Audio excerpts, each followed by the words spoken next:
Hi hello வணக்கம் and welcome. இன்றைக்கி நம்ம பிஸ்மி கிச்சனில் ஐஸ்கிரீம் எப்படி செய்யலான்னு தான் பார்க்க போகிறோம்.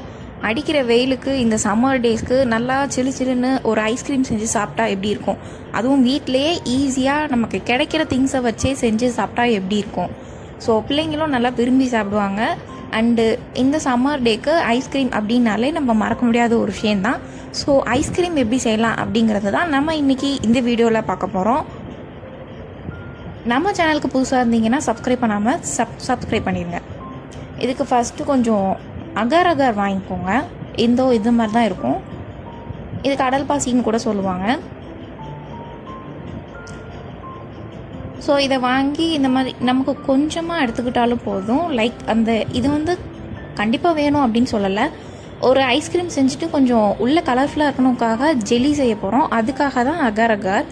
இதை கொஞ்சம் நேரம் என்ன பண்ணணும் அப்படின்னா, கொஞ்சமாக தண்ணி ஊற்றி அதில் சோக் பண்ண போகிறோம், அதாவது ஊற வைக்க போகிறோம். கொஞ்சம் ஒரு 5 மினிட்ஸ் ஊறினதும் நம்ம என்ன பண்ண போகிறோம் அப்படின்னா, தண்ணியை நல்லா கொதிக்க வச்சுக்கோங்க. அந்த கொதிக்க வச்ச தண்ணியில் நம்ம ஊற வச்சுருந்தோம் இல்லையா, அதை எல்லாத்தையும் மொத்தமாக சேர்த்து நல்லா கிளறி விட்டுக்கோங்க. இது கூட கொஞ்சம் சுகர் ஆட் பண்ணிக்கோங்க. ஏன்னா வெறுமனே அதை சாப்பிட்டோன்னா நல்லா இருக்காது. அதுக்காக கொஞ்சம் சுகர் எல்லாத்தையும் சேர்த்து நல்லா மிக்ஸ் பண்ணிக்கோங்க. அது நம்ம தண்ணி நல்லா கொதிக்கிற தண்ணியில் போட்டதுமே அது நல்லா கரைஞ்சிரும். And add some food colour for colour. நம்மளோட என்ன கலர் வேணாலும் ஆட் பண்ணிக்கலாம். ஸோ கொஞ்சம் ஃபுட் கலரும் சேர்த்து ஆட் பண்ணிக்கோங்க. இப்போ ஸ்டவ்வை ஆஃப் பண்ணிடலாம். ஆஃப் பண்ணிட்டு உடனே ஒரு வடிகட்டியை வச்சு நம்ம இதை என்ன பண்ணிக்கலாம்னா ஃபில்டர் பண்ணிக்கலாம். ஏதாவது தூசி ஏதாவது இருந்ததுன்னா அது இந்த ஃபில்டரில் வந்துடும். அதுக்காக தான். அண்ட் கரையாமல் இருந்தாலும் வந்துடும்.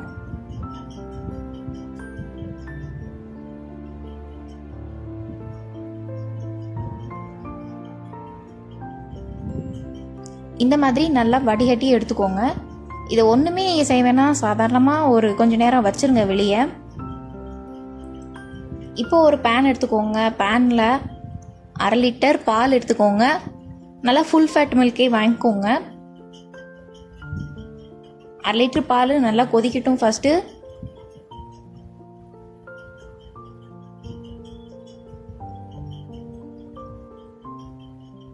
கொதிச்சதும் கொஞ்சம் இந்த மாதிரி கிளறி விடுங்க.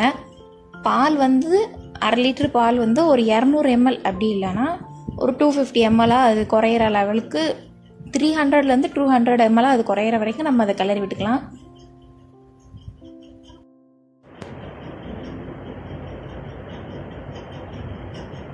இப்போ ஒரு பவுலில் கஸ்டர்ட் பவுடர் அண்டு ஒரு பவுலில் மில்க் பவுடர் எடுத்துக்கோங்க. இதை ஆற வச்ச பால் இருக்குல்ல, அதை ஊற்றி மிக்ஸ் பண்ணிக்கோங்க. கட்டி எதுவும் சேராத லெவலுக்கு நம்ம இதை மிக்ஸ் பண்ணி வச்சுக்கலாம்.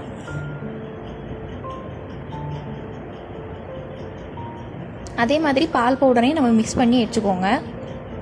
If you want condensed milk கூட நம்ம இதில் எடுத்துக்கலாம். கண்டென்ஸ்டு மில்க் போட முடியலங்கிற பட்சத்தில் நம்ம பால் பவுடர் போட்டுக்கலாம். அன்றைக்கி வீட்டில் பால் பவுடர் இருந்ததுனால நாங்கள் அதை போட்டு செஞ்சோம். இது எல்லாத்தையுமே நம்ம என்ன பண்ணலாம் அப்படின்னா, இதை நல்லா லோ ஃப்ளேமில் வச்சுட்டு எல்லாத்தையுமே ஆட் பண்ணி நல்லா கை விடாமல் கிளறுங்க. நம்ம பண்ணி வச்சுருந்த எல்லா மிக்சரையும் இதில் போட்டாச்சு. இப்போது இதை கை விடாமல் கிளறுங்க. லோ ஃப்ளேம்லேயே வச்சுக்கோங்க. கூட்டி வைக்க வேண்டாம். கூட்டி வச்சிங்கன்னா அது கட்டியாக சேர்ந்துடும். அதுக்காக தான். இதோ லோ ஃப்ளேமில் 2 தடவை கிண்டினதுமே ஸோ கொஞ்ச நேரத்துலேயே இந்த மாதிரி நல்லா குழுன்னு வந்துடும். அவ்வளோதான். இப்போ நம்ம ஸ்டவ்வெல்லாம் ஆஃப் பண்ணிடுங்க.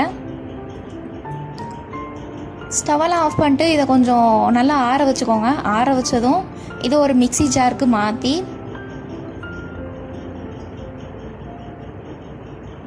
கொஞ்சம் வெனிலா எசன்ஸ் இந்த ஸ்டேஜில் தான் ஆட் பண்ணணும். அப்போ தான் நல்லா மணமாக இருக்கும். உங்களுக்கு வேணும் அப்படின்னா இதை ஆட் பண்ணிக்கோங்க. வெனிலா எசன்ஸ் ஆட் பண்ணோன்னா கொஞ்சம் ஸ்மெல்லும் நல்லாயிருக்கும், ஃப்ளேவர் இருக்கும். அதுக்காக தான். இதை நல்லா பிளெண்ட் பண்ணி எடுத்துக்கலாம். இப்போது நம்ம ஊற்றி வச்சோம் இல்லையா, ஃபஸ்ட்டு அகர அகர கொஞ்சம் காய்ச்சி அதில் கொஞ்சம் சுகர் போட்டு இதை ஆற வச்சுருந்தோம்ல, அதுதான் இப்போது ஜெல்லியாக ரெடி ஆகிடுச்சு. தட்டுனதுமே வந்துடும். நல்லா சின்ன சின்ன பீசஸாக கட் பண்ணி எடுத்துக்கோங்க. உங்களுக்கு எந்த ஷேப்பில் வேணுமோ அந்த ஷேப்பில் நீங்கள் இதை கட் பண்ணி எடுத்துக்கலாம்.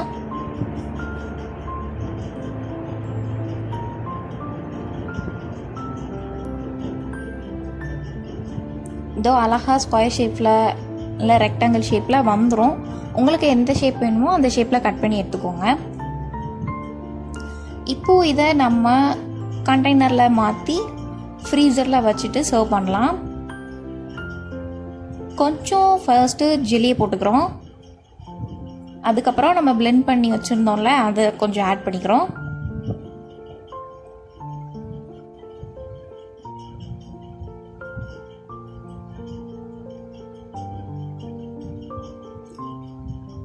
அகைன் கொஞ்சம் ஜெல்லி ஆட் பண்ணிக்கோங்க. உங்கள்கிட்ட ஃப்ரூட்ஸ் இருந்ததுன்னா ஃப்ரூட்ஸ் கூட இதில் ஆட் பண்ணிக்கலாம், நல்லாயிருக்கும். இல்லைன்னா அப்படியே கூட பாக்ஸில் அந்த பிளெண்ட் பண்ண மிக்சரை போட்டு வச்சுக்கோங்க. ரொம்ப ரொம்ப நல்லாயிருக்கும், டேஸ்டியாக இருக்கும். அண்ட் ஐஸ்கிரீம் வந்து ஈஸியாக செட் ஆயிரும். அதுக்காக தான் திரும்பி இன்னும் கொஞ்சம் ஜெல்லியாக ஆட் பண்ணிக்கோங்க. இந்த மாதிரி கலர்ஃபுல்லாக கொடுத்தா தான் பிள்ளைங்க நல்லா விரும்பி சாப்பிடுவாங்க. அதுக்காக தான் இந்த ஒரு ஐடியா. இப்போது இதை எல்லாத்தையும் நல்லா க்ளோஸ் பண்ணிவிட்டு ஃப்ரீசரில் 1 டே ஃபுல்லாக வச்சுருங்க. 20 to 24 மணி நேரம் வரைக்கும் வச்சுருங்க. வச்சுட்டு எடுத்தால் இந்த மாதிரி வரும். பார்க்கவே ரொம்ப அழகாக இருக்கும் அண்ட் டேஸ்ட்டும் ரொம்ப ரொம்ப நல்லாயிருக்கும். குழந்தைங்க எல்லோரும் விரும்பி சாப்பிடுவாங்க. அண்ட் இந்த சம்மர் டேஸில் வெளியே ஐஸ்கிரீம் வாங்கி சாப்பிட்றத விட வீட்டில் ஈஸியாக இருக்கிற பொருளை வச்சு செஞ்சு சாப்பிடலாம். தேங்க்யூ ஃபார் வாட்சிங்.